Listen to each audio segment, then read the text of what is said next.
One morning in a small town, a little squirrel named Nibbles found a feather. He tickled his nose with it. Ah-choo Giggle-snort. The sound was so silly that all the forest animals burst out laughing.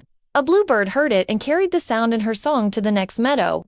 Then the bunnies there copied the sneeze-giggle. Then the foxes tried it. Then the deer. Soon, the whole forest was sneezing and giggling. But it didn't stop there. The breeze carried the sound to the nearby village.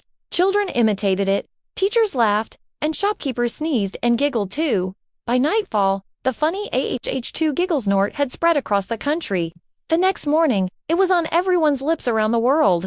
Nibbles the squirrel sat proudly on his tree branch and thought, wow. All it took was one silly sneeze to make the whole world smile.